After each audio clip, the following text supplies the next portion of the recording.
Morning.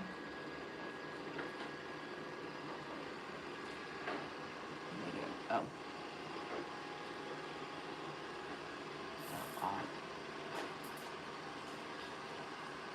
Morning, people. What's everybody up to? I just got done doing some shit in the house, and now I'm talking to you guys. These new, like, Facebook, man. Hi. I got stuck doing some things outside, so I did a little bit of cleanup in my exercise area. Hello, Neela. How are you? From Prince Edward. Prince Edward Island. Wow. Yes, special. That sounds all fancy and shit. Where are you from? Prince Edward Island. Shit. You like royalty or something? I'm tired. I just can't sleep anymore. So I sleep during the day and then I can't sleep at night. So that's my life. Yeah. I love it. Love what? What do you want? Members? What can you tell? Look at I don't know if you're on members or not. This is not, I don't have 3 devices up for members. Hello, Purple Haze. Is that after Jimi Hendrix? Purple Haze. All in my brain. Lately, I don't feel the same. Will be until the end of time. I don't even know. I don't remember the words, but I liked Jimi Hendrix. Jimi Hendrix is a badass. I mean, and if you don't like Jimi Hendrix, who the fuck are you and why are you here? You know what I mean? Hi Gracie. How am I? I haven't heard that song in years, so just, you know, you just remember that. I think Andrew can play. Now that's a good guitar riff, you know, so Andrew liked that. Between Ozzy, Metallica, and Jimi Hendrix, I think that's what we're doing. Christy Lyons, I saw like a little bit of your text coming through. Girl, I'm gonna laugh right now because what the fuck? You know, what the fuck? I didn't even read it all. But I know your life is, it just seems like, I don't even want to say it because I don't want to put it any more out in the universe, but if you know what I know, right? What the fuck? Girl, my writer, you know, we it's been, you know, it's either one of us, right? One of us is fucked up or the other one is losing people left and right. Good thing we have a grief book in the making. Shit. Is it you? Shit, Chrissy, at this point, what the fuck? You better, I don't know what you need to do. Hi, D. Makes me worried, though, a little bit, because is this, like, something going on in the town you live in? Fuck. I laugh when it's funny, when I'm uncomfortable, when I don't know how to respond. It's laughter. It's not because I'm being mean. It's just because she knows. She doesn't take offense to anything I do. Because I make her laugh. So there's that. So, how's Ed? He's alive. He's here. Still kicking. He might make it till tomorrow. For his 91st birthday. 94th birthday. And I think we should take him to the casino. I think he wants to go gambling. What do you think? I'm on like 17 days worth of withdrawals, so it's got to come up. Your face is available. Oh, I'm glad your face is available for a seat. So yeah, last year, I know Chris and Kay. People they're pissed off about people using our shit. Yeah, I know.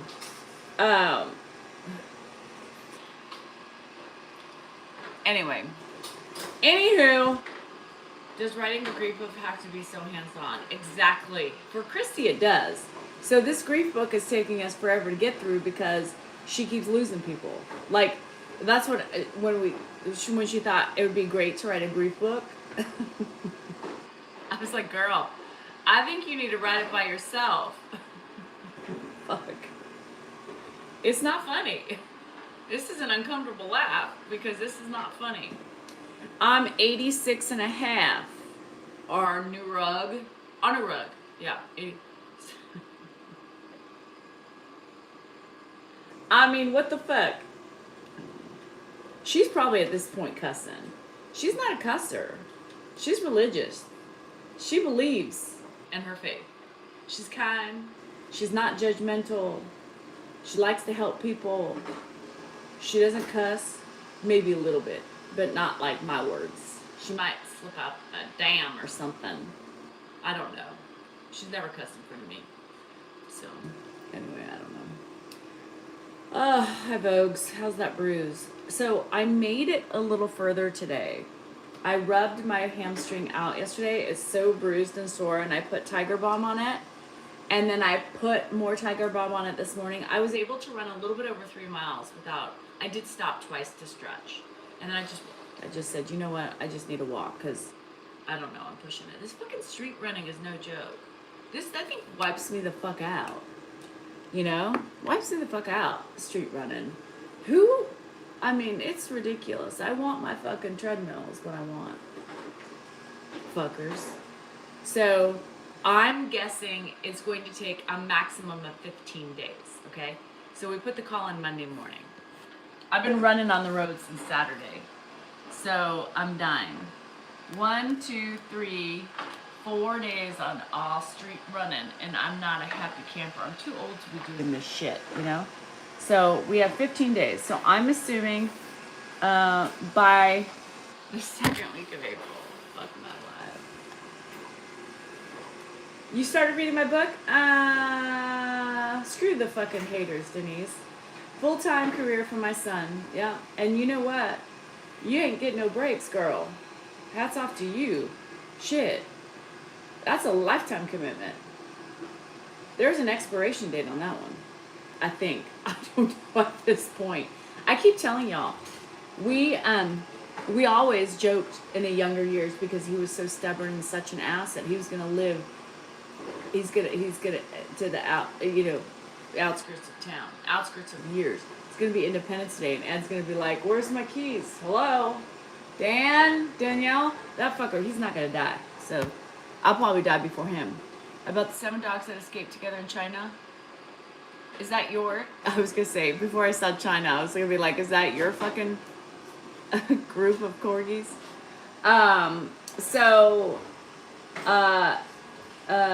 You're with Ed. It really pisses me off the way people on lives in the evening. Well, because Diane, you know, they love my reaction, and I don't mind giving them my reaction because I have fun with my reaction. You know, Dan. You know, I know Chantal. Bonjour. So it really pisses me off because, you know, people think I'm mad. My husband especially. I'm not mad, but I'm mad that you think I'm mad. I'm tired of people telling me how to feel. There was a German Shepherd. Okay. Always throw in the German Shepherd. Don't be a hater. Chrissy's being a hater right now. Oh, she is. She's not been nice to me. She needs to repent. Hi, Jackie. Just kidding. She doesn't need to repent. She's a badass bitch. How am I feeling today? I'm hurting. What's usual, you know? I was like, oh, my hamstring is killing me. Dean's like, oh, now your hamstring is hurting? I was like, bitch, I've been telling you about my hamstring for the last couple days. What are you rubbing on your leg? Tiger Balm. For what? My hamstring. And now 3 days later, you don't remember it? What the fuck? You know, what the fuck? You read my book, Goodman? Did you grow from my book? My middle finger hurts, too. The GD injured and all the other dogs hurt. My GD is injured, too. Oh, thank you, Christy. Hi, Melissa. So, yes, if you don't know, I have books. I have a personal book. I have workbooks. I have coloring books. I have children's books. We have a full array of books. My husband never supports me on that, as he should, because his poem was the what do you call it? You know, the you know what I mean, for the inspiration. And that fucker's like, oh, Well, maybe if you wrote them.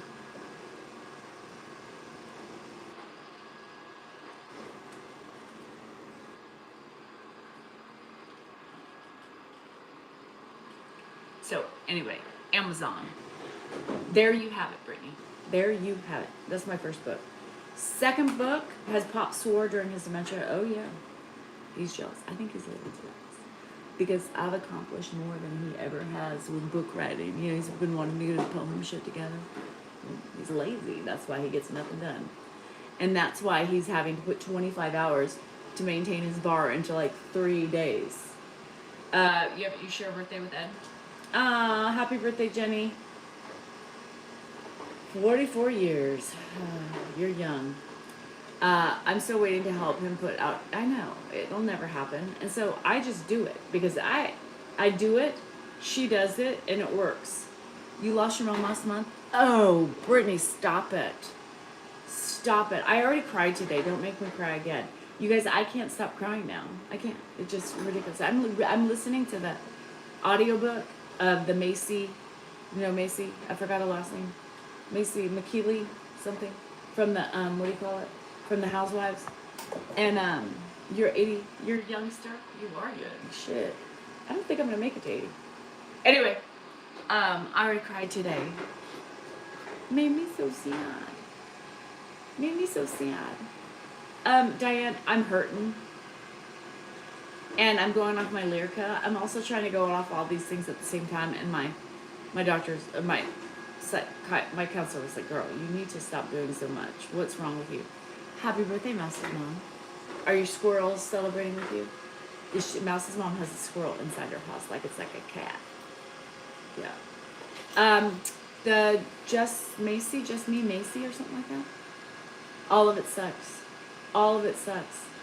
What?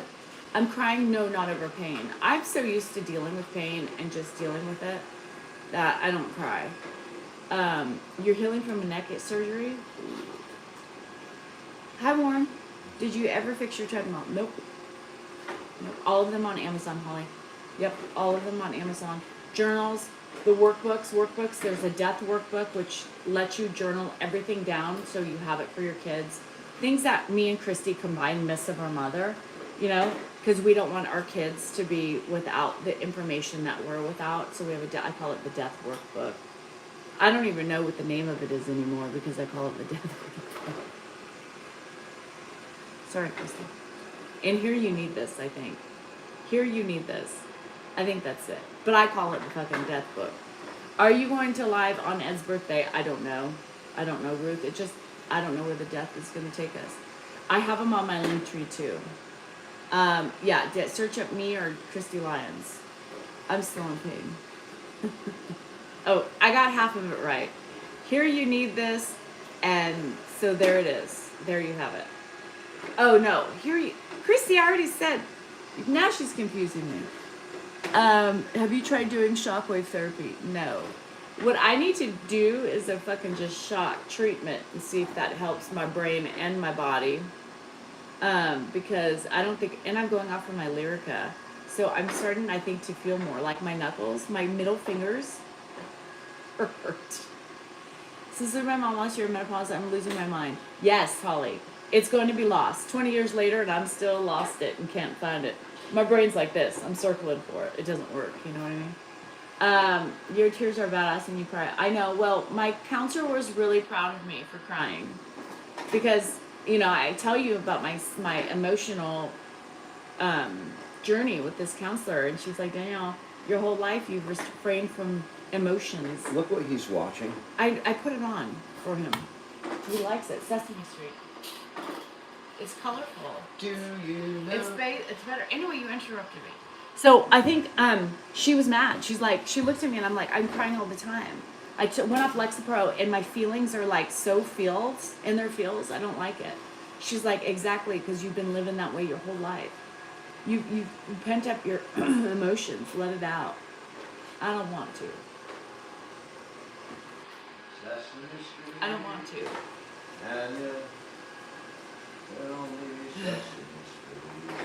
Well, you know what? I put on the fucking news for him. Who the fuck wants to? And then he's like, sometimes like in his communications, like he's got all this shit in his brain, you know? Can you I tell don't know. me So, how hi to Sam's. I went off my answer. Bad mistake. Whoa, yeah. Especially with the new wave of hormones. Shit, girl, you fucked up. Don't do it. I had to do it for my jaw. But now there are new emotions that I don't remember being this way. And, my sports doctor was like, this is the new you. It's been, how long have you been on the meds? 2 years. Yeah. Those are the real things coming out now, baby. But, Ed is watching Sesame Street. Yeah. So anyway, we dealt with talking about my emotions yesterday. And how, like, people have expectations in me. And that's the control that I feel that they have over me. Last year, and ever since, oh God, the hysterectomy, you all fucked up. Yeah. Everything is going to be okay. Sue, I don't know. I cried. I cry now at least, like, the last since I've had my feelings back. We're calling it since I've had my feelings back. I didn't realize how much Lexapro, like, dimmed my sparkle inside. Can you believe it actually dimmed something? But it did. As everything's showing now. Look, the crying, I can't. And I even stopped myself from crying. I was like, I stopped myself from crying because I'm like, I'm not going to do this. No, I'm not crying. My counselor said, Danielle, enough. I don't want to cry. You need to. Girl, with everything you're trying to do at one time and perimenopause and your restrictions on emotions your whole life, healing, cry. That was me yesterday. And I'm like, oh my God, I could cry now. And she's like, do it. Nope, not going to do it. She just shakes her head at me. Now, and then I'm telling people off. Lexapro kept me a little bit calmer in the telling people off. Now my zone for telling people off is highly, highly triggered. Oh, emotional, sensitive. Yo, don't come at me, bitches. Because that was tame before. There's no taming this bitch anymore. But I know it releases, and that's why things said, my counselor's like, girl, you got to let it go. Cry, it's okay. No. I started making a face, I'm like, not gonna do it. This morning upstairs, I'm crying, listening to the book. And I'm like, okay, nobody's around me, so I can cry. I had a couple tears, and then I stopped myself. I was like, that's enough, girl. I'm telling you, it's not healthy. Hi, Tracy. Your period's going to stop next year. I don't know. I'm probably going to be one of those fuckers that is fucked up till 60. Here's a God wink. Going in for my colonoscopy. I've been nervous, missing my mom. Oh, let me hear it. And looks up and says, Nancy, everything's okay. My mom's name is Nancy. Oh, I got goosebumps. That was her wink to you that you're going to be okay. I got chills. I love those things. You'll be fine because your mom was there. It is good for you, Susan. What did I get?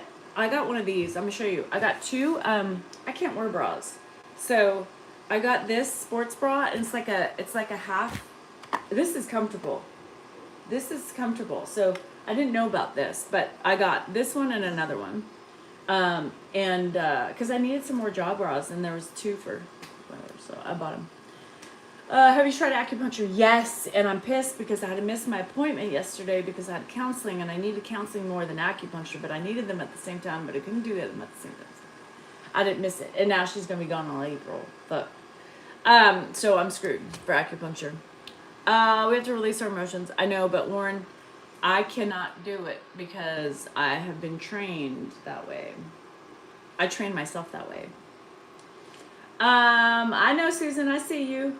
So anyway, that's it. Nothing else going on today. Today's a free day. But today's a live night.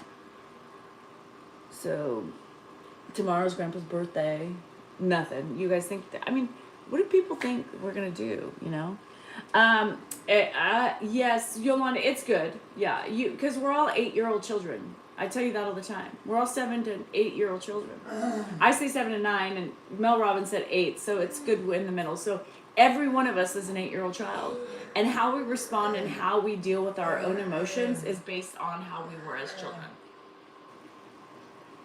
Shit like that starts triggering me. Yeah, that Lexapro helped me deal with him. My patience level for him has gotten shorter. Truth. It is what it is, and that's what happens. So I try. Oh, hi Jenny. I know, I love this shirt. I need a new one. My brother got this for me, and I need another one because it's all ripped up and shit. This was my first Tennessee shirt. I said, when you come bring me a Tennessee shirt. He did. Actually, he forgot. And then he sent me one. Fucker. So, hi, Catherine. Thanks, Robin. I had a baby 2 years old. It was wonderful.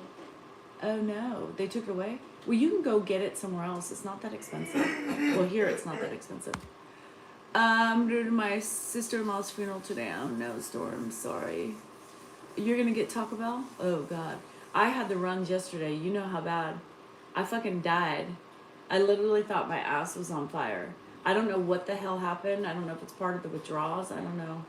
It was just the bell peppers that I ate because maybe I'm allergic to bell peppers.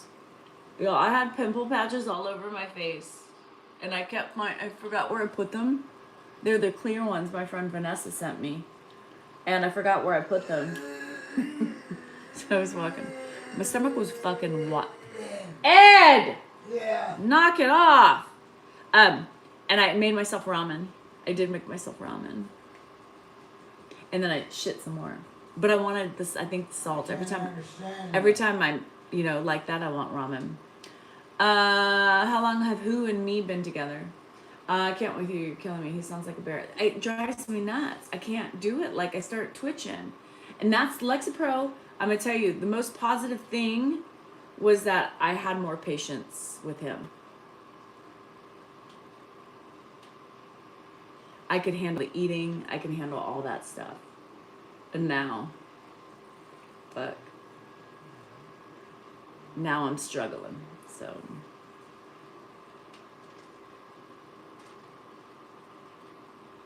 And then last night I was doing a member live, and he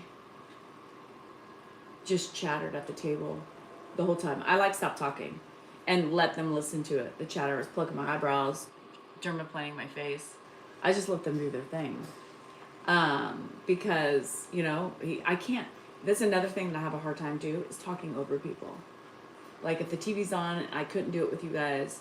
Like other people are yapping in the background are here. Like that's a new irritation for me. Perimenopause. I can't talk and over people. It drives me nuts. And that constant chattering, oh my God, I'm about twitching,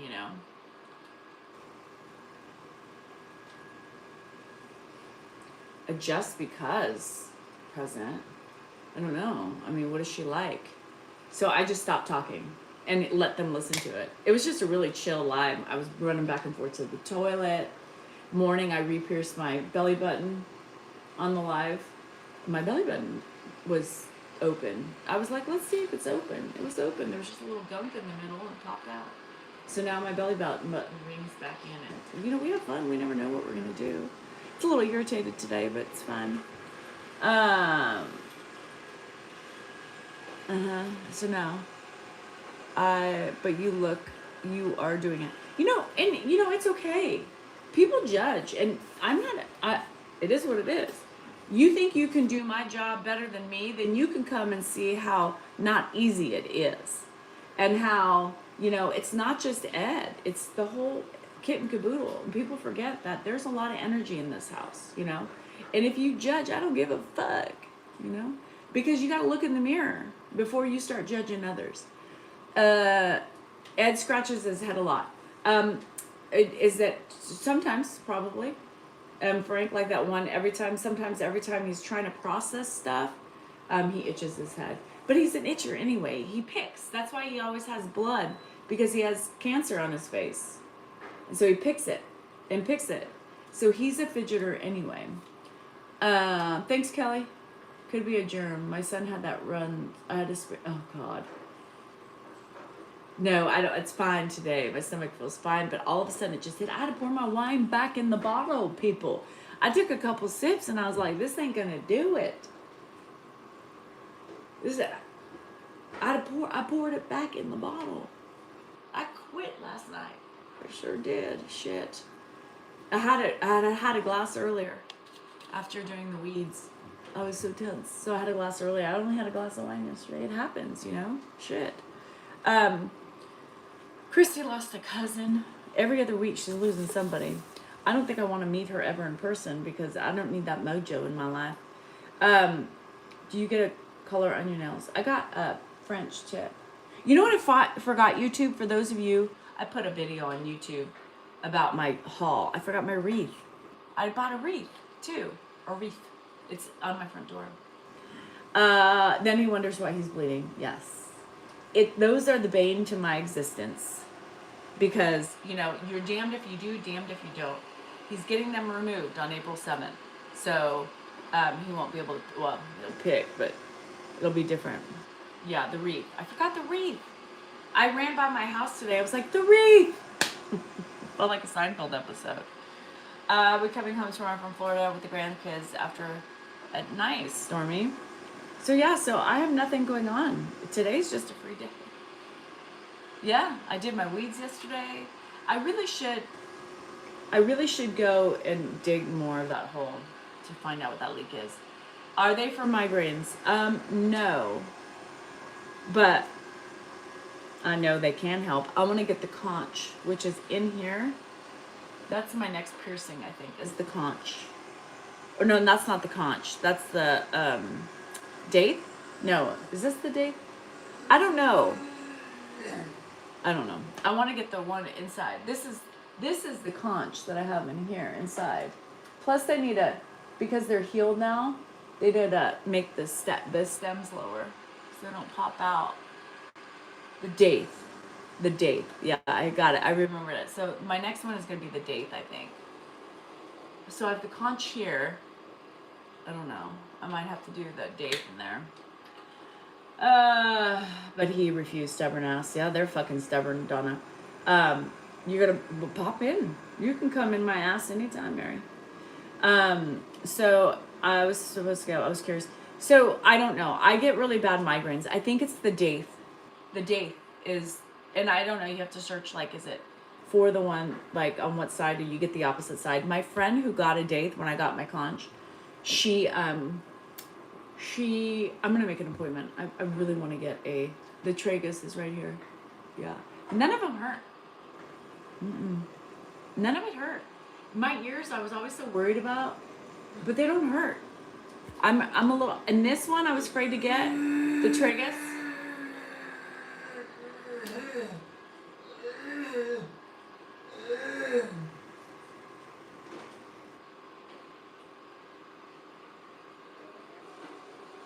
That's fucking annoying. And if you don't agree with that, then I don't know what. But I can't do it. Fuck. The date.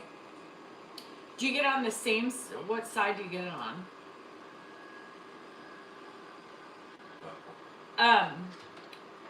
April 23rd through the 27th. No, the 26th. The 27th. April, I don't know. But that's the, he's not eating. He literally was coughing like he was, you know how he coughs and he gets really bad? And he was doing it. Like, I was upstairs doing some things and I was like, what the fuck? This guy. Yes. Am I really? Do I lie about Vegas? No, I don't lie. I was going, I'm trying. I'm really trying. And I can't. I think he's scratching. Well, something's going on with his throat, right? I mean, he either has some post-nasal drip or something. Vegas, is it the April 24th or the 27th?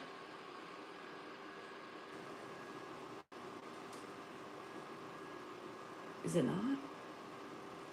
Is it the 23rd? I don't know. Now I'm confused. I need to look at my tickets. I don't think I heard the throat clearing sounds. Well, it's that, you know, ugh. Oh, 24th through the 27th. Now Celeste is trying to fuck with me. It's now Celeste is gonna. I can't wait till I get my Botox. Well, we're gonna do it through the. Damn it. Oh. Well, you don't need him. He has a drink right next to him. He always has a drink next to him. The pollen is horrible here, so I bet you he has allergies. Will the clan be over for Ed's birthday? Fuck the clan, man. Do you think you're addicted to TikTok lives? Do you still talk to people in... No. I don't talk to people in real life. No. I live by myself, so I never talk to outside people. No, I don't have any friends at all. And yes, for the maybe 2 to 3 hours a day that I'm on a TikTok live or YouTube, I'm very addicted. Yes. I think you're getting caregiver burnout. Caregiver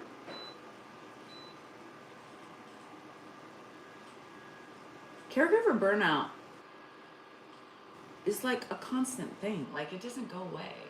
I get life burnout. I get fucking life burnout. I mean, you know, dealing with your husband or your spouse and your kids and your father-in-law and the animals and like, what the fuck? Of course, no shit. You go through waves of like, there's days that Dan's yelling at me, do something. I'm like, I don't fucking want to do it. You do it. You know what I mean?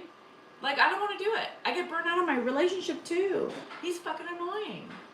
You know what I mean? Life is hard and not, you know, I'm coming off of medication, right? Which I had the Lexapro. The Lyrica, I don't know. I just wanted to figure out if it works or not. So I wanted to go down. And then the fucking hormonals of fucking perimenopause. That shit's no joke. Working through your trauma too. You guys, I'm working through trauma. I don't have time for shit. Right? I'm going to say what I mean and say what I want because I can do it and it's important and part of my healing. Right? I sat quiet for so long, I'm not going to be fucking quiet. This is me. This has always been me, but she's been tamped down. Now I'm fucking out. And I don't give a fuck. And I wish people would understand that. I'm tired of people giving me expectations to live in trauma. Like, I'm forced into these expectations where it's weird control. You don't realize it's control. They don't even realize it's control. But the more they poo-poo something, the more you're like, okay, I can't do that. Because you're always looked at differently. So you're like, okay. So I was that bitch. I was that girl who was always like, oh, I guess I can't do that. Daddy says no, you know, that type of thing. You know, it's a control thing that I feel I've been controlled in some way, right? Where you tell the person and I didn't control you, did whatever. No. Have you started your foot finder? I added yesterday because I got a pedicure. And so the menopause swings don't help. And will I get on another? I will never get on another SSRI because it doesn't do well for my jaw. SSRIs are bad for jaw pain. My jaw has gotten so much better. So, you know, there is a rhyme to the reason. My maxillofacial doctor didn't say don't get on something, right? But I want to see how I can do it. I'm going to let my body go for about a month and let it try to regulate. And if it regulates and I can tolerate it, then I don't want to be on anything, right? But I need to see if it works. Yeah. So anyway, that's me. You know, that's me. So I speak out, and that's why I speak out. And I'm not afraid to speak out anymore, you know? And I'm not mad. I'm just being cocky and being strong because I never was that woman. And now I am. And I'm proud to be who I am, whether people like it or not. Mom is expected to be perfect. And your moms and your kids, you know what I mean? Hi, Beachy. Your moms and your kids have expectations in you. You know, Hannah was like, you know, she's going to be the psychiatrist, and she's really upset. She's like, I really just don't want you to use wine as a coping mechanism. And I'm like, I really don't use it as I mean, it depends. I guess in a way, I guess it's a coping mechanism for something. But I'm not running away from my problems, right? I'm using it because I enjoy it. I like it. I'm 52. I'm living my life, living in my yard, trying to figure myself out and fix myself, taking care of bullshit, trying to make money, doing all this shit that I got to do, right? And I enjoy it. I like the taste of it. I'm not the one that's using it to run away from my problems. And I don't keep drinking. My body has a shut-off valve. Yesterday I had one glass. Sunday I think I had one glass and that was it. That was it. It's not like I sit and overdrink. I said, Hannah, I like it. You got to get over it. Because I'm in my era of me. And if that's part of who I am, you're going to have to deal with it and learn how to cope with it. Because I'm not going to go and have you sit and side eye me every time I pour a glass of wine or want some wine. I am the mother. I'm the adult. I'm fucking almost 52 years old. And here's the thing about 52. Most of the damage that I did was already done. The things that I might die from or have to suffer from in my future are from the things that I've already done, not the things of the present.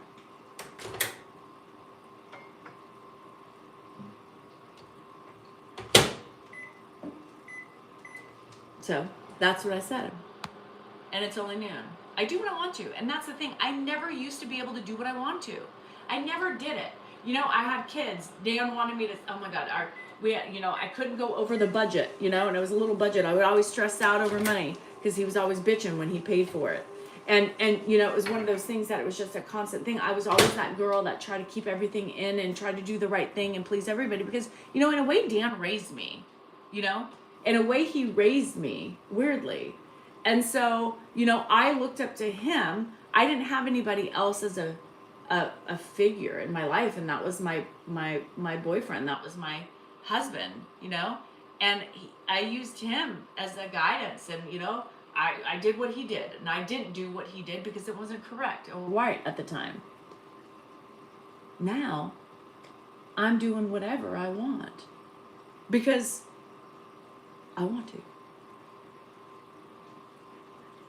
And I told this, to my counselor, and she's like, I said, my counselor knows everything. My counselor knows everything, Hannah. She knows I like to gamble.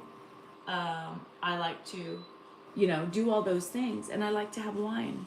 And she even said yesterday, she says, I'm not going to even lecture you on that because I don't really think, I think it's a coping mechanism for you in a certain way. But, you look at the things that you do and you look at what are the effects of it, right? Gambling. Okay. There's more of a problem with that than there is wine, right? Because you lose money.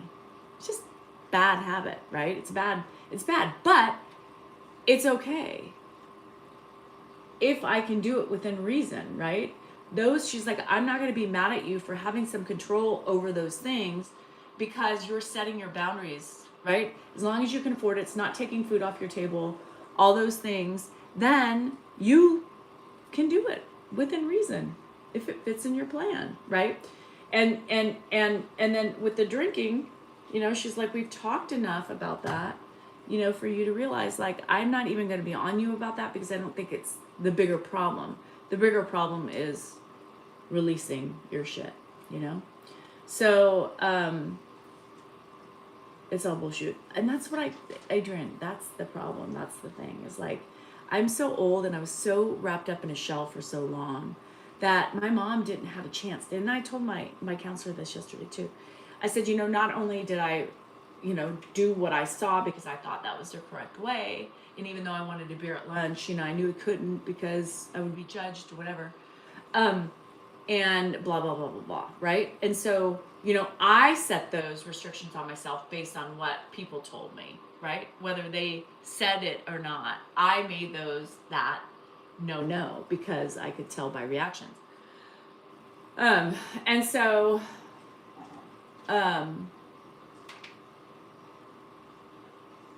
I think it's freeing. It's a little liberating for me, She's like, but you just, what's your wine? What are the consequences from your wine?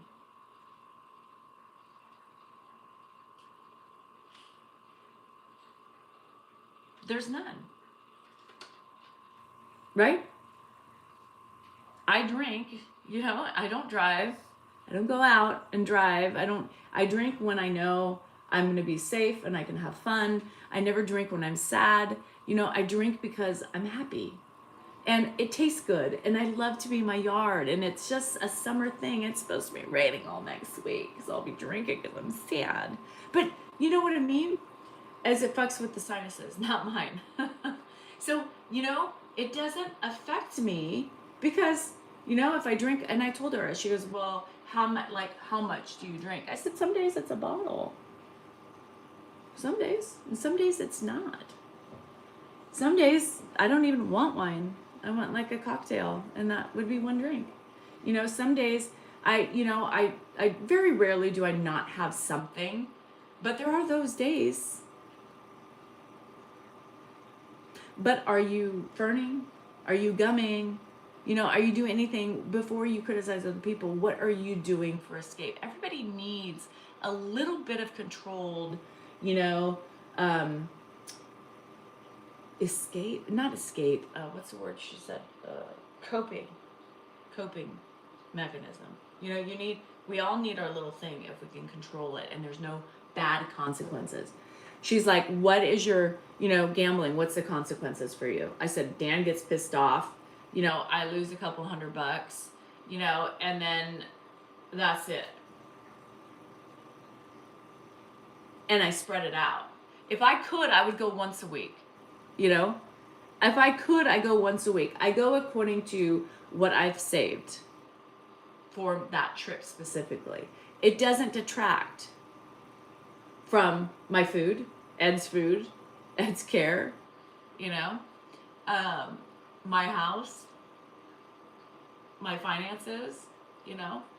If I go with $200 every time I go and I have some free play, maximum I could lose is $400 for the month. I can do that. Now, if I start losing control, right, every time I go, then I can't do that. I try to be responsible. I try to have control over those things because I don't want to eliminate them from my life. And I have to eliminate gambling if I go too crazy and it affects my finances, right? So I try to go within my means. And when I'm gone, I'm gone, and I pout. Because I don't want to leave. But you have to. Because, you know, there's only so much you can spend. I had to report my winnings and was worried to let my husband know for tax services. We don't want to get drunk and say your partner has a small manhood. My partner doesn't have a small manhood. His manhood is fine. So, you know, when I joke about it with him, it's just for entertainment purposes. But he pleasures me, and it's fine. It's not like it can't get in or make it in. It makes it in and hits the right spots. It's fine. I don't know why you would say that. Why are you worried about my man's hood? He's fine. But he didn't have to find out. Yeah. I don't win, so it's okay. No, every day when I start my dinner. You know, Christy, and that's the thing is that, you know, I just want people, instead of assuming, in my family, ask. I'll tell you. But I said, Hannah, I don't want to hear it anymore. I don't want to hear it anymore. It's not your place. I love you, but it's not your place. So, anyway. The casino, yeah, it's like my mindless, I like to go. I like to talk to my bartender, like he's on here.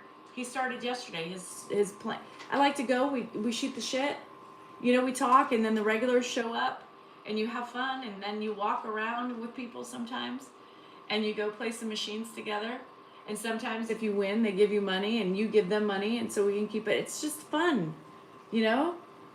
So it's just the way we go, and I enjoy it.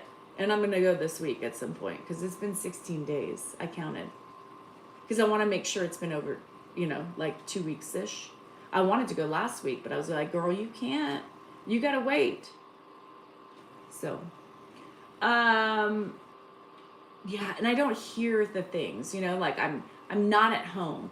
Where even if I'm home and I'm in the yard. I have to, if Dan's busy, I got to come in and check Ed. I got distractions. I'm always like worried about like hearing my name. Dan pissed off of some email some jackhat sent him. Danielle said today. She said your dad was leaking. You didn't want to do anything, and she had to do it. I embellish and I try to have fun with my stories, people. Those may have been key facts or things that I use, but don't switch the narrative to make it negative. I'm doing it because that's life as a caregiver. If I can't have fun with the shit that happens literally,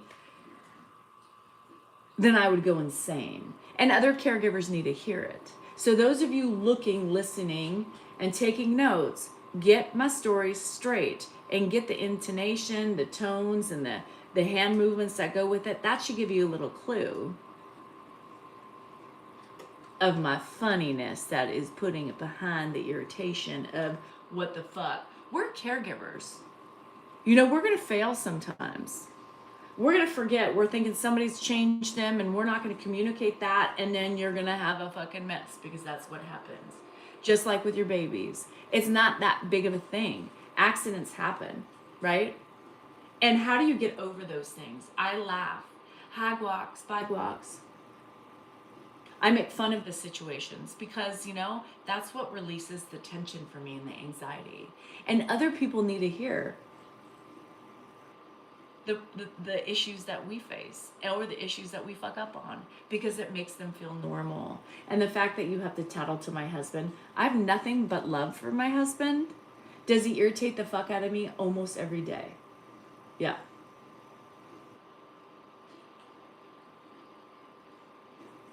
But I'm having fun. Love you, bye. I'm having fun, and I'm having fun just with my relationship with him, and I'm having fun because I have to do that, or else I would literally go clinically insane. And I tell stories, and I try to make it funny.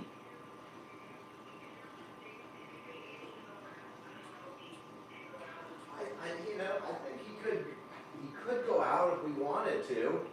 I mean, he's not that. I'm talking about his birthday. I think we're planning on Sunday, right, for something for him. So probably Sunday. But if you want to come over tomorrow and see him, Sunday. If we do Sunday, it's going to be brunch. It's early. We'll do brunch on Sunday. But we can do. If you want to come over, we can take him out to lunch tomorrow.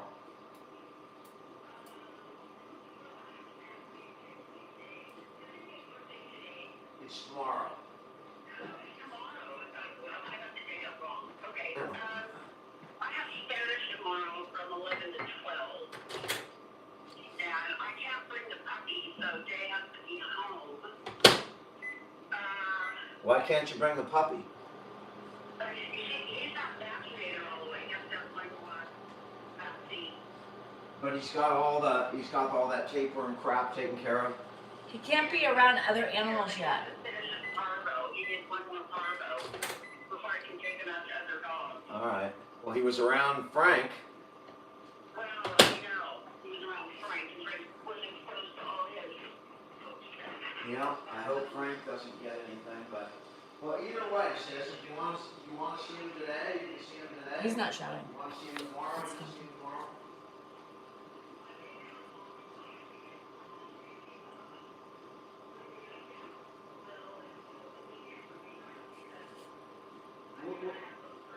We'll do a brunch on Sunday.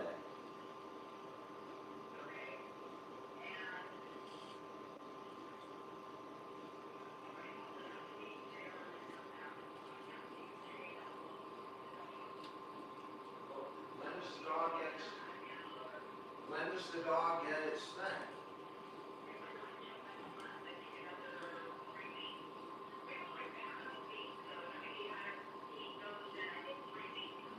Actually, up to time I'm leaving for Boston, I have to leave for 4 days.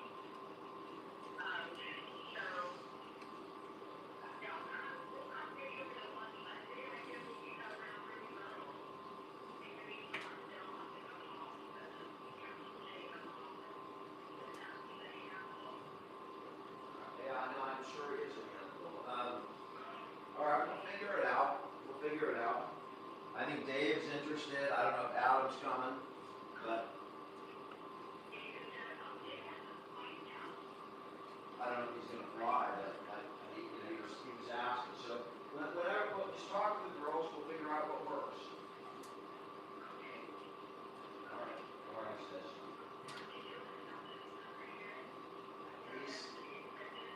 He's doing. Dan. It's a miracle that he's. Dan, Yeah. the time is already set at 11. Hang on a second. What? The time is already set. I've already planned it. It's at 11. Go ahead, sis. Nobody. No, I mean, he got up this morning. And he's and being I- asked to me right now. When He's he- not telling him, when he and was then in when I the say hospital, I he never can't come yet. thought- I thought it's really a shame that he's going to have his last birthday in a hospital bed. I thought it's really a shame. Not good. See, this is the thing, you know? And he, Call me. When I wanted to tell him, to tell people the other day, I'm not coming. And then they try to change my plans. That's why I was like, no, it's already planned. Me and Rocky already planned it because this is the day, the only free day they have.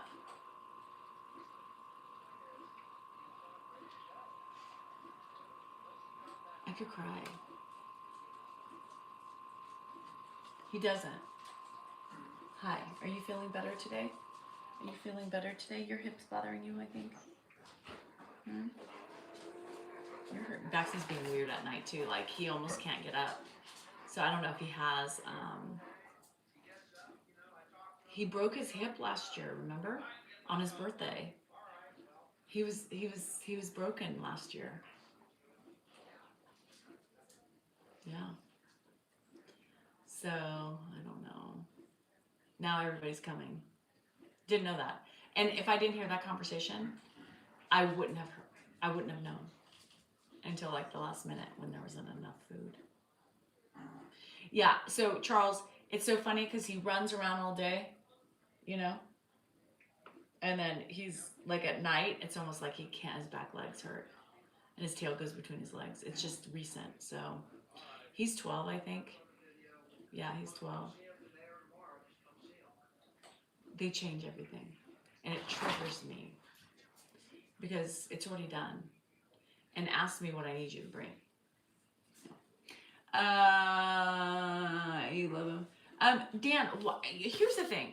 And that, I'm sorry, I'm going to be snappy at that because I'm just tired of people assuming that everybody household works the same way. You know, we don't say I love you. It's never something that is said or was said. Ed never said I love you to any of his children, right? His children don't say I love you to anybody. Josh is probably the only one that I hear say I love you to his kids all the time. Just because you don't hear it, right? And you do it doesn't mean other families do the same thing. I'm so tired of people say, well, why wouldn't you just say you love them? Because that's not what we do. And we have shown examples of when we say that, he just says, oh, okay, thanks. You know, he's not an emotional guy, you know? And what, I put, well, glucose and gravy, mama. She loves it really.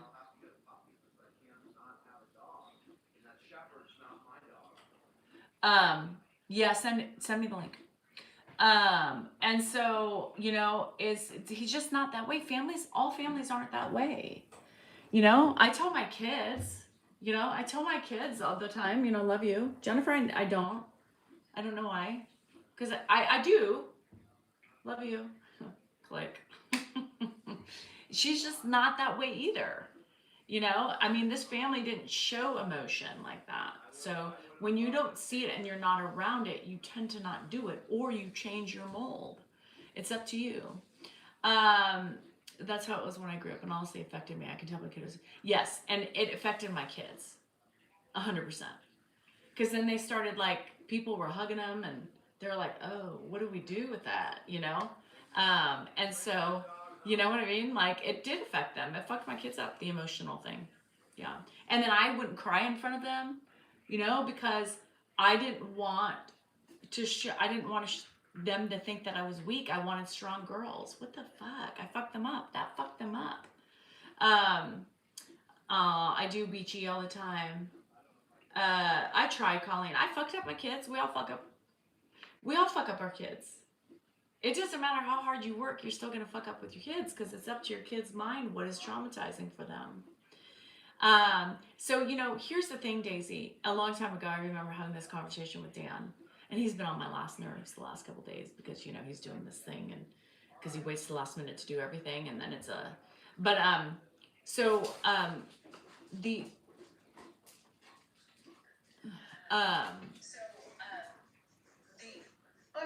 You're okay, my dude. Watch out, Coach. You want to come in? Come on, you can check it out. he has me on the phone. So they had to learn how to show emotion, and when they got their first boyfriend, when they met their families, most everybody's huggers. So I think like their experiences were funny as shit because, they're like, what the fuck? What do I do? It's like they almost didn't know how to hug. So, again, I always say you choose to stay in the mold or you choose to just break it. And most Salingers are in that mold. It was just never said. I don't even think Joanne says it. I think she started saying it recently. Dan's like, is she dying? But she doesn't say it all the time. But it's just not, it wasn't, maybe they weren't happy at the time. I don't know. But just don't assume it's the wrong way. Look at what we're doing for him right now. Isn't that love?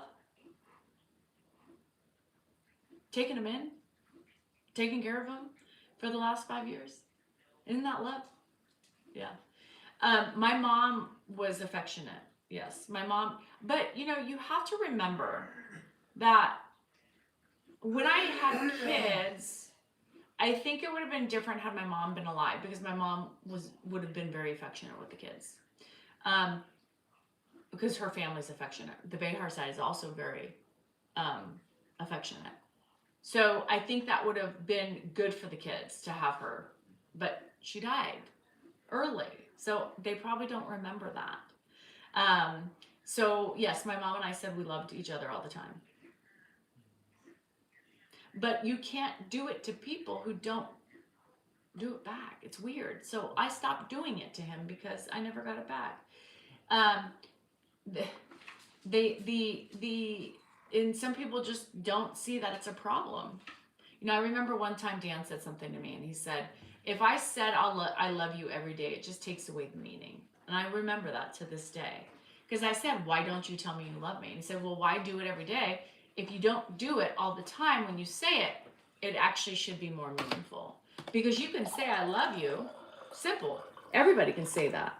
Love you, but what are your actions showing? Words and actions need to combine to see love. Words alone don't show it. This is love. We don't have to say it. You don't bring me flowers anymore. Mary Sarah. I hug. I hug. But I took away my luster a lot. Stay. Go on, Blue. Because of that. Go on, Blue. Watch out, Coke. Come on, Blue. Come on, Blue. Okay. That's what Ed does. Dan has said, I love you. And he's like, oh, okay. You know what I mean? It's just something that it's okay. Families don't do. Not everybody says it. My mom's family did. I say it to my aunts. I say it to my cousins. And, I'm going to text them after. Move, guys. She's coming in. She's coming in. We text each other. Me and my brother. She's coming. I love you. Big Watch hug. out, Baxi. My other brother. He's too wrapped up in his job. You're welcoming committee. Yeah. Yeah, but that's the thing. Does saying it to take away from the effect He's of having it? a good day. I don't know. No, he's coughing a lot. So I don't know if something's dripping in the back of his throat. Dan, he's having a good day. Dan, he's had been coughing off and on for the last fucking hour. Because Big Bird's on there. No, so don't say, oh, he's having a good day. You're not in there. You're yapping on the phone, doing your shit. You're not paying attention. Well, He's having a good day physically. I know that. Saying I love you is the easy way out, 100%. I think showing it is a lot harder. Hey, good morning. Do you love me? I couldn't wait to love you. Is Josh like my mom? Never wanted to No. leave you. Josh is a Salinger. Now they're Okay, just stop. sit on the Don't- floor please till don't you do say that. come away. My God. God, that's irritating. Really? So Give me that laugh again. don't do that when I'm on a fucking live. Don't sing. I don't enjoy it, and it fucking triggers me. Josh is like my mom in some ways, but he's more of a Salinger. He's really good. Like, I think he really wanted to be a good dad. You know what I mean? I think because he broke out of that mold. Being a good dad meaning not just being there and providing, right? He's very hands-on with his kids. That makes you a good dad.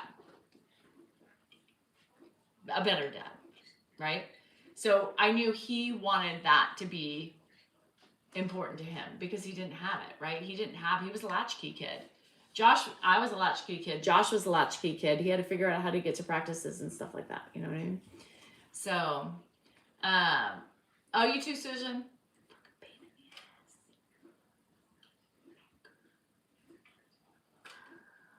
So anyway, social awareness. You're alone. Yes, you're all alone. Is there anybody out there? Pink Floyd. Yeah, so Josh, I think, he's very present. And we were talking the other day, and, my childhood was much different than Josh's, right? Because he didn't have the experience of being born in Nashville, right? Being taken away and having that trauma. Like, he doesn't have that type of trauma. Like, his trauma with my mom is completely different than what my trauma is. So we talked about it a little bit yesterday. Or the other day, and he was like, shit, I didn't realize how fucked up your childhood was. I moved out of the house when I was 19. I moved out of the house when I was 19, so Josh was 9. Yeah. They were so fucking annoying, Sue. So yeah, I moved out of the house at 19, people. 19. So Josh had me for 10 years, and then that was it. But he doesn't really remember. I mean, he remembers certain things, but he doesn't remember, like, my life was different than his, right? It was just different. I had trauma from the moment we came here to, leaving the house because of Ed, right? Ed and my mom and how she became. And then Josh had to live with that. And that was a worry that I had. I told him about. I said, and I was stressed leaving you behind with the shit. And he's like, but it didn't really bother me. Like, it was just, I lived my life. I loved my life. I was like, I think you're full of shit. That doesn't work because you're fucked up. Your emotions show you're just like your father, right? And that was 50 years ago. You got stupid. You see, I am very close to Josh's kids. Yeah. I needed to get that out of that house, Lulu. I couldn't wait to get the fuck out. I needed to get healthy, right? And it was like a breath of fresh air. I miss my mom. I was stressed because I wasn't there to take care of her. And I realized that was another stress I had with being far away. I couldn't protect her. I couldn't protect Josh. Ugh. I told Josh that. And he's like, that's so weird. And it was just weird because he's never heard me. He's never heard me talk about that. So it's really fucked up. A lot of responsibilities. But I left. That was hard. I wanted to leave, but I felt bad for leaving those two people behind. Ed was fine to Josh, but no, he wasn't very good to me or my mom. You got thrown out at 18? I remember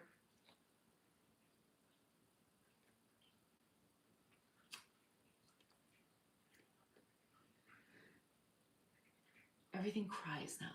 Everything, every memory. I remember when my mom drove away, because I moved out and they were on their motorhome trip. So every year they would leave at a certain time and they would go on their motorhome trip across country. And I knew I was moving out like in July or something.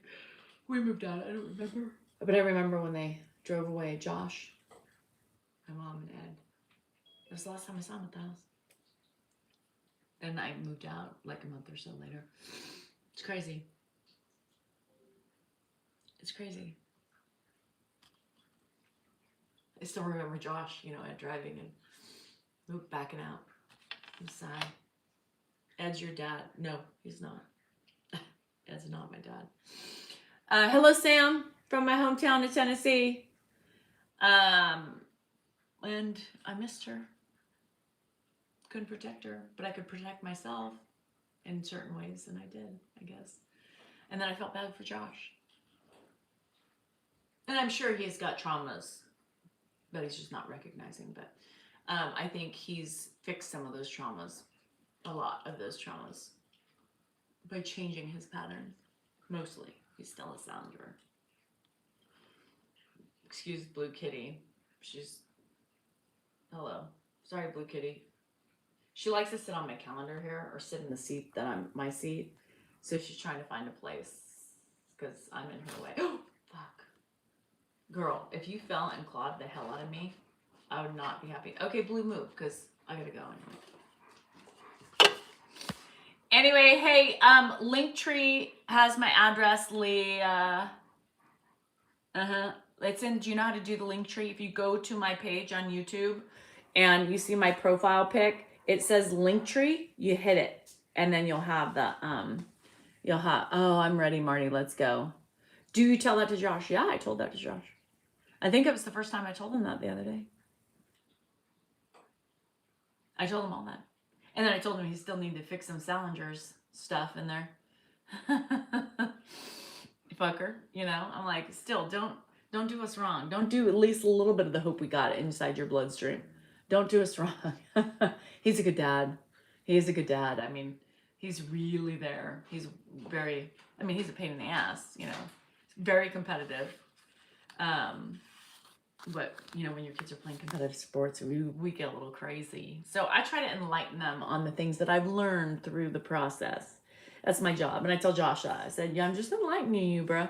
Like, you know, I have to. You don't have your mom. So I have to tell you what I've learned. And mom wouldn't have been able to tell you because she didn't deal with it. But she could have helped me along, too. She probably would have been like, bitch, you're crazy. Have a glass of wine with me. Ed was very hard. I do tell my story in my book. Yeah. You get little bits and pieces. Rocky is like one of my best friends.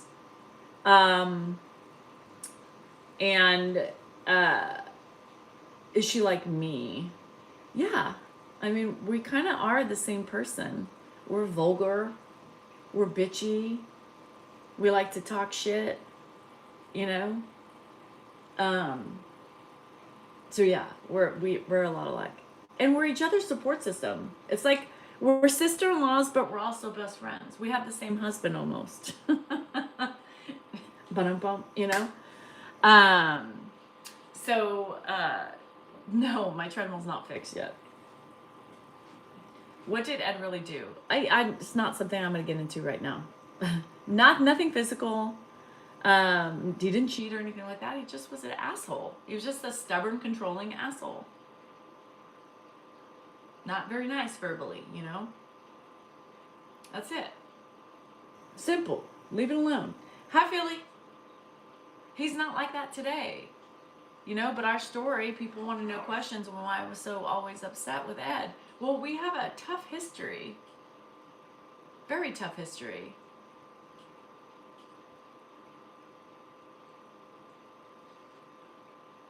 You know, I don't know if Ed was a chauvinist 100%, but I mean, I think everybody has touches of things, you know? He was the breadwinner. He had the control. He wanted the control and he took it, you know? Like, I would turn the heat on when it was freezing in the house and he would hear that fucking, sometimes we would just joke, I'd be a watch with my friends, and then you hear him get up and walk down the hallway, turn it off, God damn it, you know, walk back to who did that? You know, he wanted the complete control and he wasn't nice verbally. He wasn't a nice guy.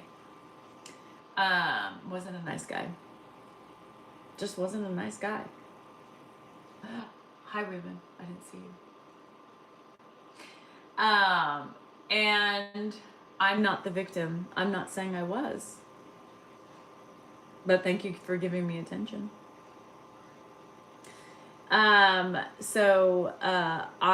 Oh, thanks, Maddie. Turtle keeps saying I'm not the victim. Okay, Turtle. Okay, victim. Thanks for the money. I don't know if that's euros or whatever it is. Victim is not a bad word. How was Grandpa? I never once have said I was the victim. There's many people who were the victim. Oh, Laura, you're too sweet. Stop it, girl. How are you feeling, by the way? I hated him. I hated him too. I just didn't like him. When they started dating, I didn't like him. I felt it in my soul. And I knew it from such a young age. He just didn't sit with me. You know, he just was awkward and he was just weird. And, you know, I wasn't happy with him. My mom had a couple other guys she was dating and I didn't have the same, like, I know those feelings that I had. And like some of the other guys she dated, I didn't mind, and I talked to them and played with them, but for some reason I just had this bad vibe from him, you know. And kids are like dogs. Shit. Waiting for book 2. Yeah, we got to get the grief book out first. Are there 2 different Eds? Yeah. Ed today is, but I've been seeing, because I've been less patient. I'm gonna tell you, I've been less patient because of, you know, getting off my SSRI. And, you know, he gets a little old Ed, you know. I said, take your hands off. You know, I was trying to put his diaper on. Take your hands off. Don't grabbing my hand and throwing it off of him. I mean, and when I lose patience lately, because I am, you know, he gets testy with me. The old Ed comes out. And then I'm like, the old Danielle's like, don't you mess with me, old man. But that's us. There's nothing wrong with that. You know what I mean? That's our fucking dynamic.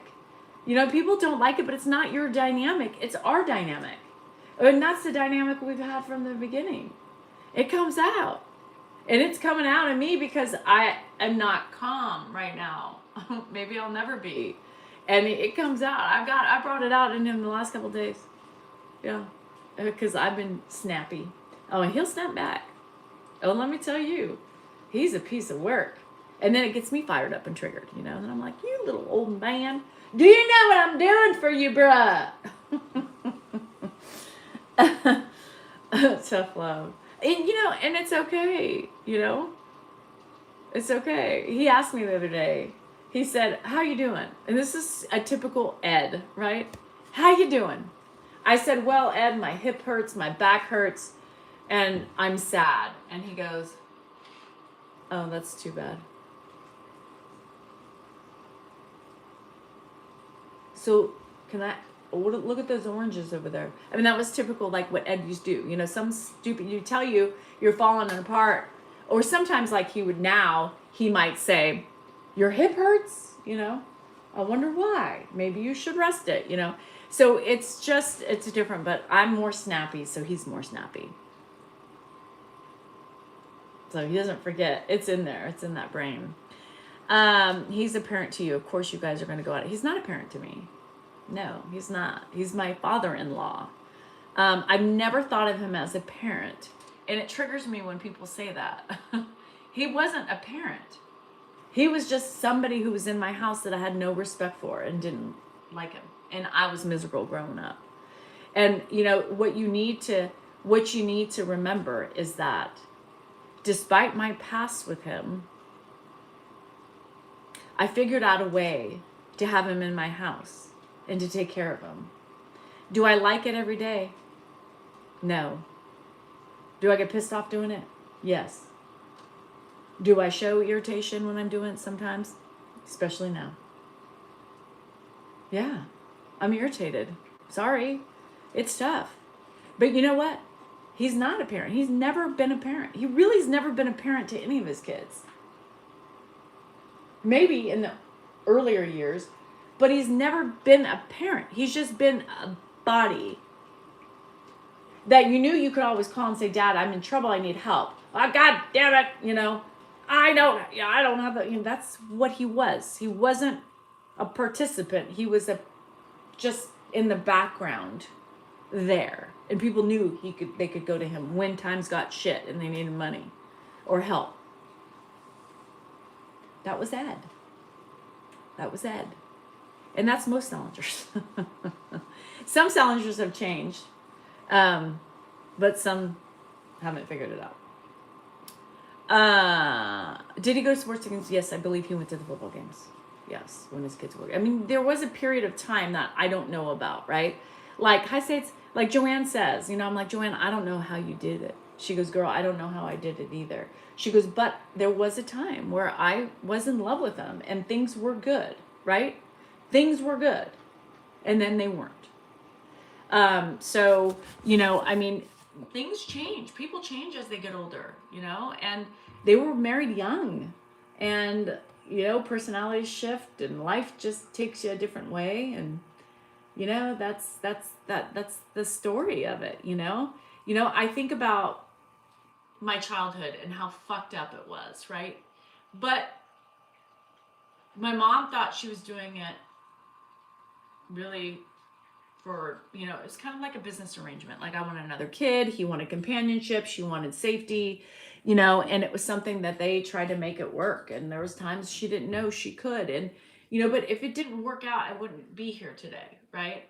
If things had changed, I would have never met Dan, so there's things that, you have to look like. I'm so angry at my childhood. I'm angry she ripped me away from my family, my aunts and uncles. I was the first grandkid for 10 years. They helped raise me because my mom wasn't able to because of my dad. And, she had her own issues she was fucking with, and my grandmother, my grandfather were like, I remember that connection. I remember them. You see pictures and they're always there with me. She ripped that away from me. She ripped me away from my father who was there. Not that it would have been a better relationship, but I probably would have seen him more and had more of a relationship with that side of the family because I would have been there. She fucked up I would have been with my cousins now. I would have been in Nashville if she never did that. I would have been close to my aunt. My aunt and I would be probably inseparable. She did that. I'm angry. And she put me into a fucked up situation.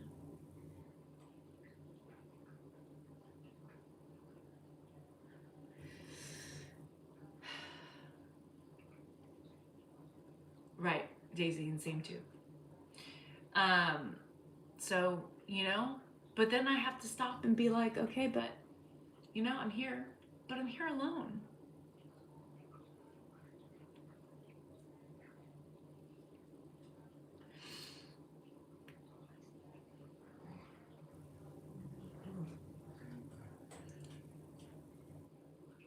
Hi, Andy.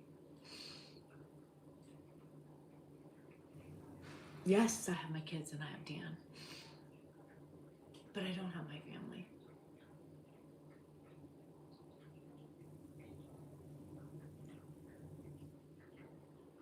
It's hard. It's hard. I miss my family.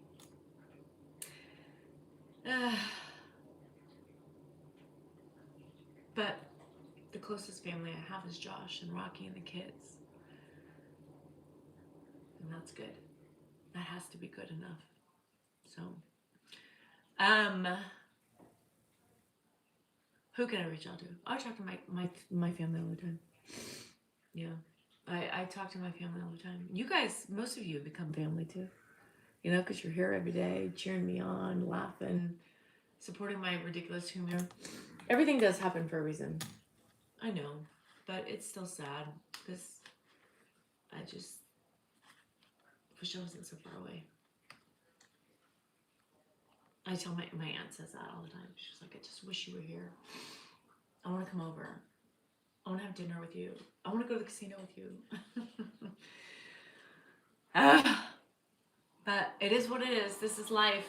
I'm not by my family. That was my mom's choice, Life turned out the way it is, and it'll continue to go the way in the direction it's gonna go. But there's a lot of sadness that I have to get over. A lot of anger that I have to, and I don't think you get over it. I think you just are like, you accept it, right? I don't know if I think I feel like I've accepted it, but it still makes me sad. Admitting it was the first thing. I was afraid to be angry. I was afraid to be angry at my mom because I knew there were so many things, but how could I be angry at somebody who did the best she could and is dead? Oh, you can. You can. And that's when my counselor's like, well, why can't you? And I was like, well, what's the point? She's like, the point is for you to heal. Your mom's not here anymore. You can be angry, but you got to heal. And that's how you heal.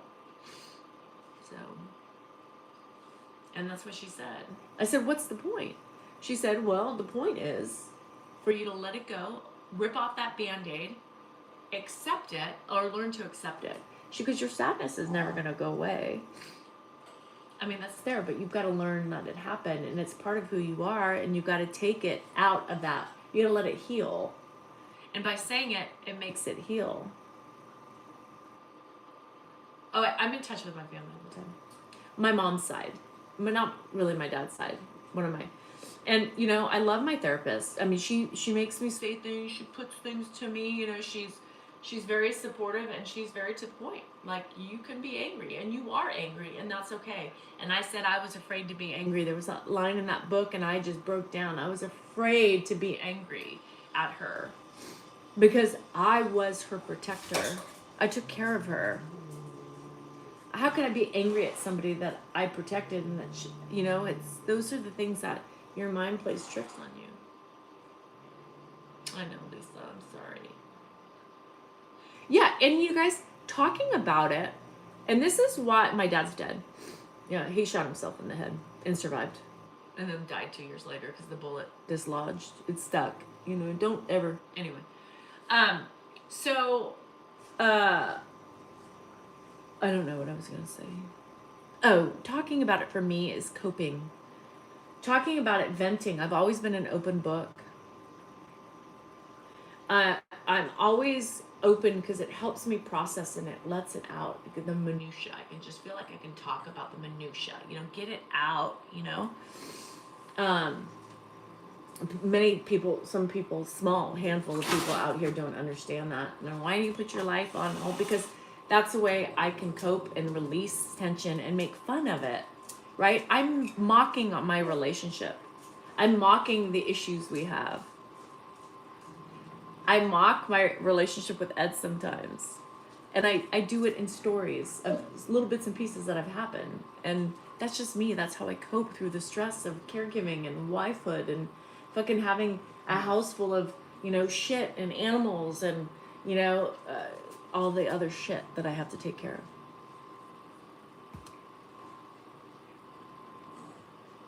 Talking is okay. Talking heals. Talk. You know, I also realize that these things help other people. I get countless texts, all you guys over here, or people text me and be like, Danielle, you don't know how much I needed to hear that today. People appreciate my openness. And that's why a lot of you stay here. Because of that. Because it helps you. And I'm willing to take you. I own up to my shit, you know? Like, I'm going to tell you when I fuck up. I'm going to tell you about my anger. I'm going to tell you about what makes me sad. I'm going to take you along my ride in counseling because I think it's healing and it could help heal other people. So that's my nature, is I want to take care of people. I want to help people. This is a way of helping people. This is my niche. This is what I'm supposed to be doing. It's helped me heal a lot. It's helped me recognize things in myself at the beginning that I was like, we got to fix that, girl. And then it helped me come out of my shell by speaking up, having boundaries. People, trolls, angry people out here throwing their ugly daggers at me when they have no fucking right to, because their daggers are the problem for people like them in our world today. People like us are just here by happenstance. This was not something that we would have thought would have taken out, but it did. It took off. Ed took it off. And then there's other parts of Ed that took off, like us, in our dynamic and all that fucking shit. I'm not afraid to put my shit out there. I'm not afraid to help you guys along this ride with me because it's helping a lot of people. My stories are just stories. I want you to laugh. And most of you get it and you laugh with me. Caregivers fail, things are going to happen, things are going to leak, and I'm going to have fun with it. Just like when my ass leaks yesterday and I was running back and forth to the bathroom on my member lives. Everybody shits. Everybody misses a fucking change here and there. You know, we're just human, caught up, and then all of a sudden it's 4 o'clock and you see Lincoln and you're like, fuck, I missed the boat on that one. What did you do? Where the hell happened? You know, I thought you did it. Well, I thought you did it. Shit happens. My husband was well aware of the situation. Y'all tattle him. What is wrong with people that they have to go and fucking watch me and tattle? I'm a fucking 51, almost 52-year-old grown-ass woman, and you feel the need to tattle on me. You think my husband's going to smack my hand and say, oh, honey, you sit in the corner now for talking about that. And sometimes when he's mad, yes, he does that. He gets mad at me, screams at me because of you guys. Thank you for that additional stress that I have. But other times he says, what is this? And I'm like, oh, another one. And when he showed me that, he showed me your email or your message, your DM, whatever the fuck it was. Of course, a female. And showed it to me. I was like, oh, obviously that was for my life. Way taken out of narrative. Well, that's what that fucking said. Okay, well, then control me. Put the fucking handcuffs on me and put a muzzle on me, I guess. I'm not going to stop doing what I'm doing. If you don't like my shit, get the fuck off my pages.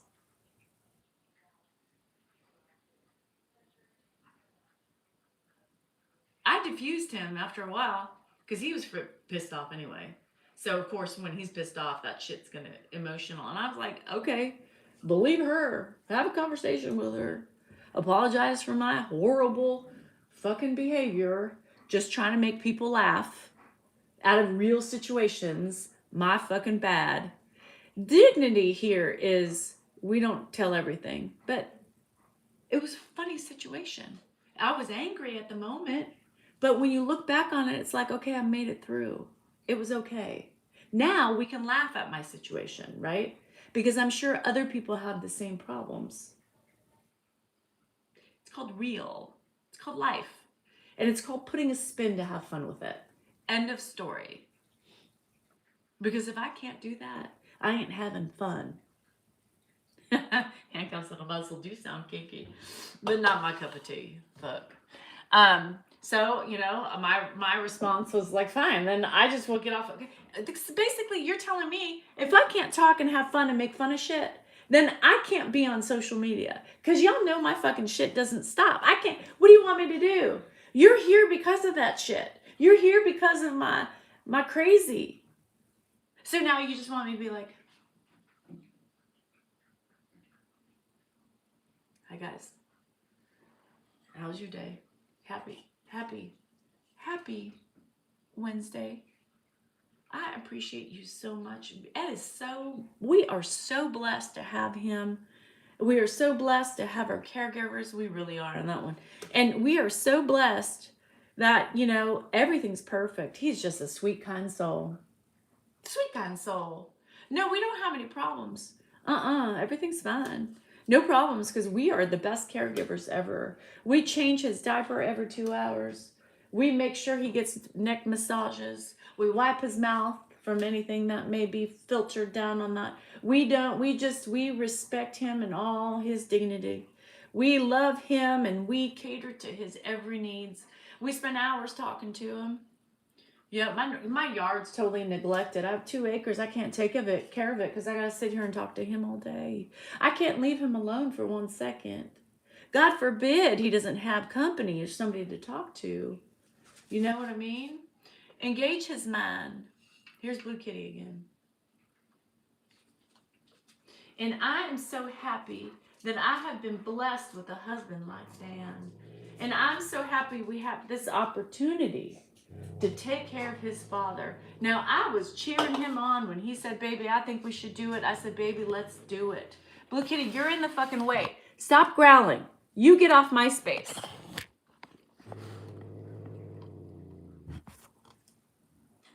Thank you so much. Richardson said I'm a clown. I appreciate that, Richardson. If I'm a clown, I bet you have been blessed by the Lord. Or maybe you need to be. Have you been to church lately? Because I see somebody who needs to start practicing.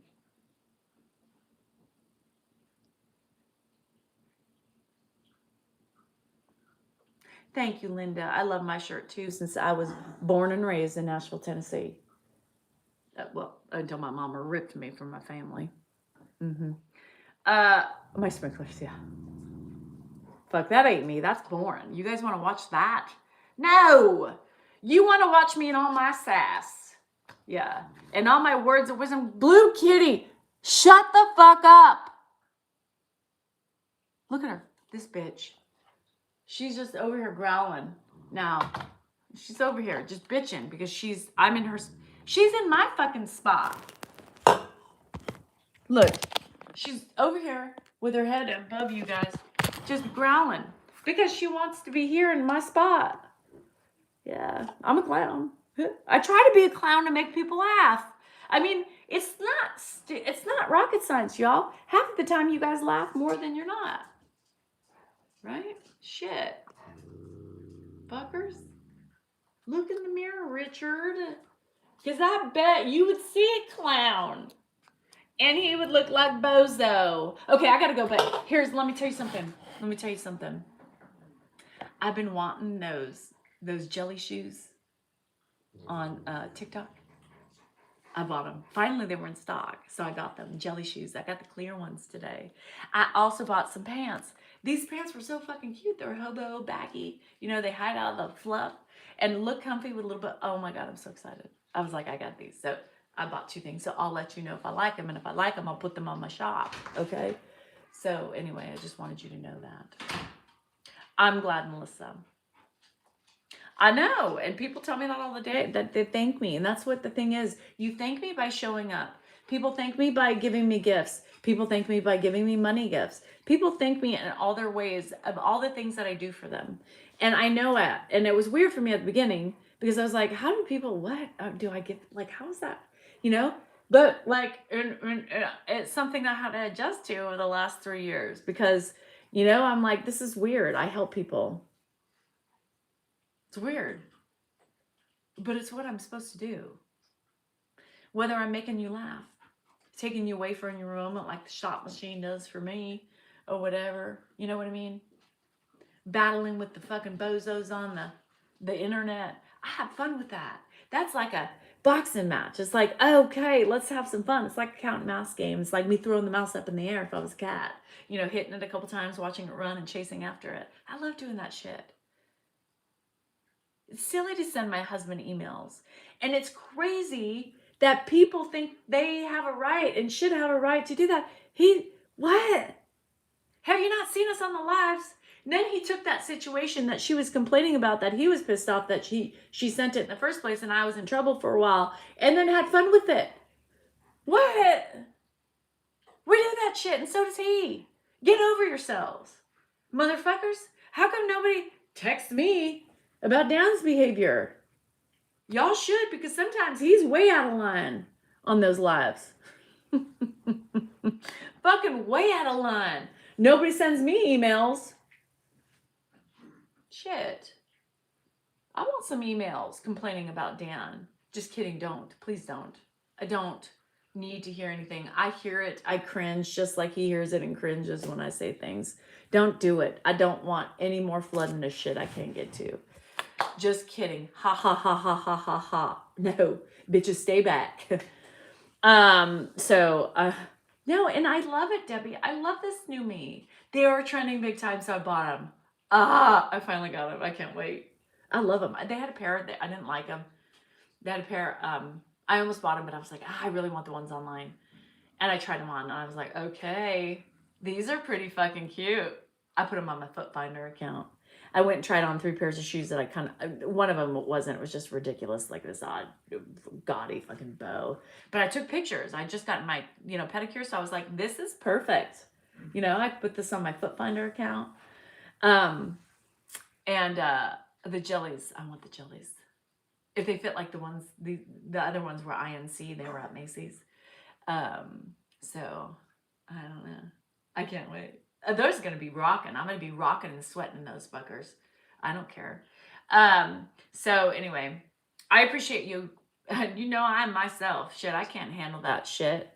It's like, you know, I could try to be calm. You see me at night. You see me at night because Dan has a specific etiquette and demeanor unless he's drinking, right? But then when he drinks, it's okay. But the minute he lets loose and is pulling a little like Danielle, then everything's fine. But when I do it and he's not ready, the heads be gone. You know what I mean? So it's crazy to me. I just, you see my faces? I can't even be, I can't even hide that shit. You know, when I'm like, there's lots I want to say. My face is saying it for you. So watch me on the lives. Because half the time I'm ready to clock his motherfucking ass. Yeah. And it bothers me. Slow down on the drinking. Charlene, slow down on your fucking ugliness. Okay? Get you something to make yourself happy and leave people alone.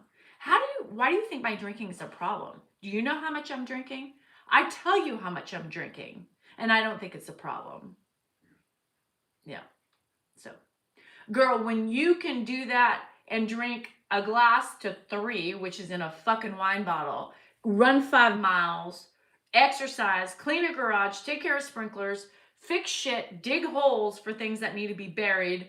What else? Clean the house, fucking clean up shit all day. Then you can tell me my drinking. If you don't do that, then my drinking's out of control. But I don't see my drinking as a problem. Other people do, but who are you to tell me it's a problem? Fix your face, girl. Fix you before you come on and tell me what I need to do. Oh, okay. Thank you. Yes, fix you. Because you obviously need fixing. If you're coming at me, like people say, somebody said the other day, somebody's like, because I said my money or something like that. They're like, oh, so Dan lets you spend some money?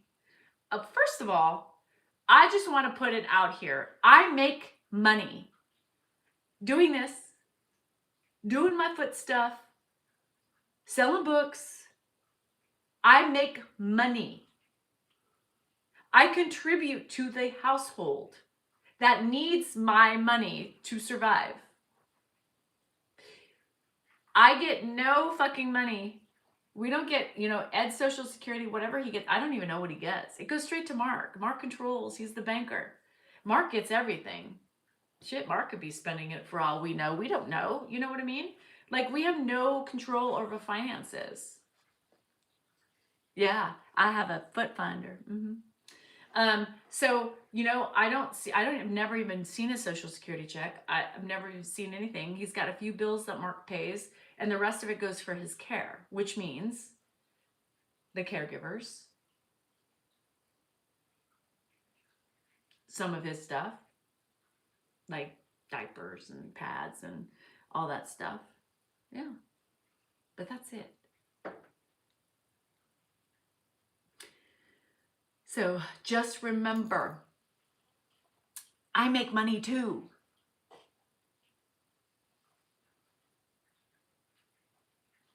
He's not the only provider anymore. Was he? Yes. Well, I stayed home and raised his kids. But today, in the last 2 years, I contribute. I hustle because we need to. So no, I'm not spending Dan's money. I'm spending mine. You know what I mean?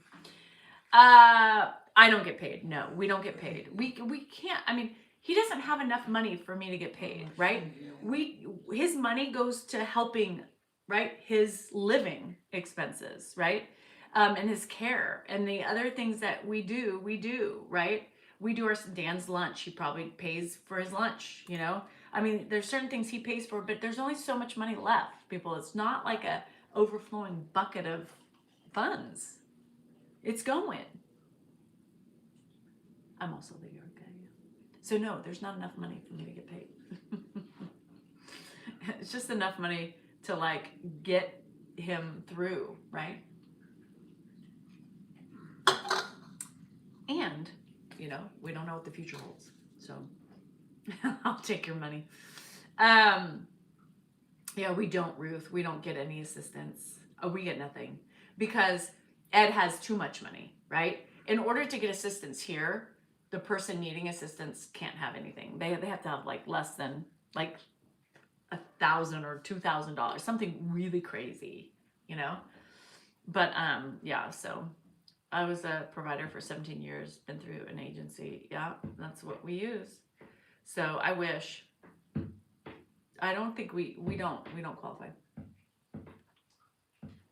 Dan, and that's what I always say is that we wouldn't be here today if it wasn't for me, Ed, Dan, you know, and I've also stuck through a lot of hard times, times that were very challenging and very questioning, and I still stuck by, and I'm here today because love sometimes is enough. Sometimes. No, it's nobody's business what I do with my money. But I hate when people say that. I hate when people say, well, you're spending Dan's money. No, I'm spending mine. Bitches, I make half the income.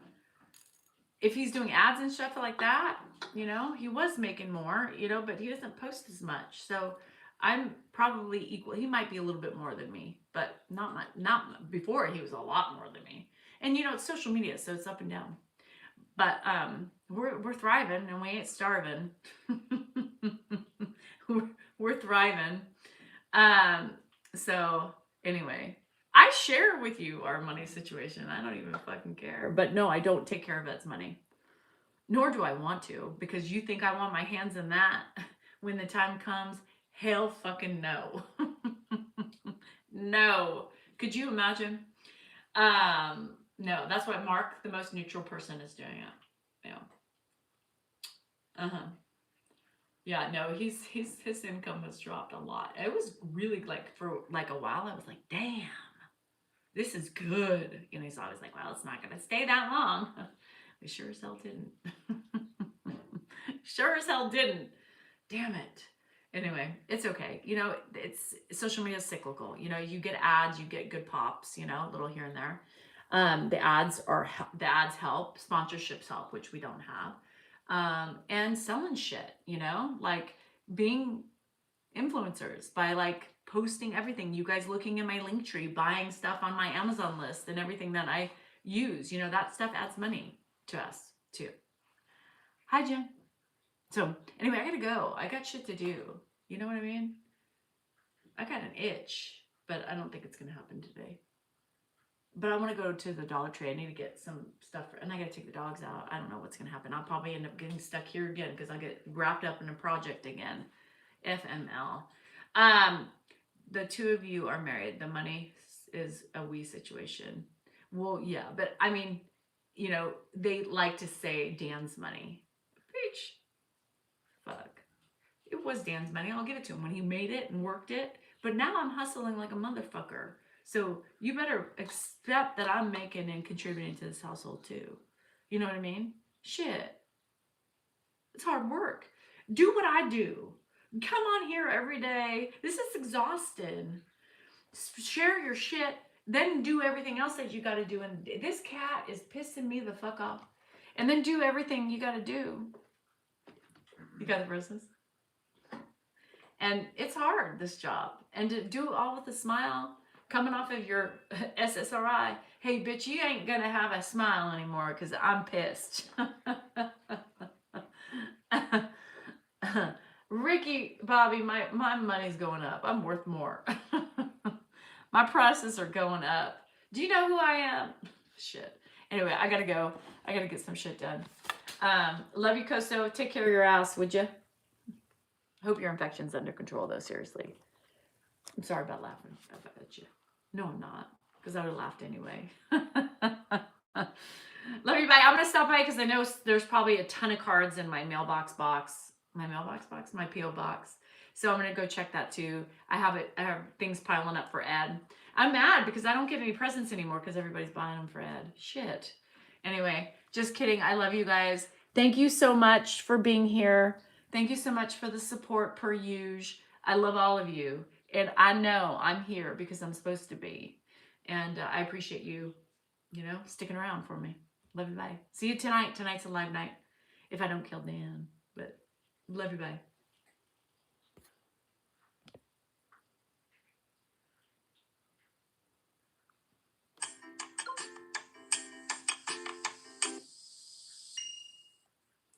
Boop, boop, boop, boop, boop, boop, boop, boop, boop, boop. Boop, boop, boop, boop, boop, boop, boop, boop, boop, boop, boop. Okay, Mary. Hi. Oh, I still haven't. Hey! I'm still on over here. Shit, I'm talking, singing. Okay, bye. Really this time. I thought it already ended. Oh, shit.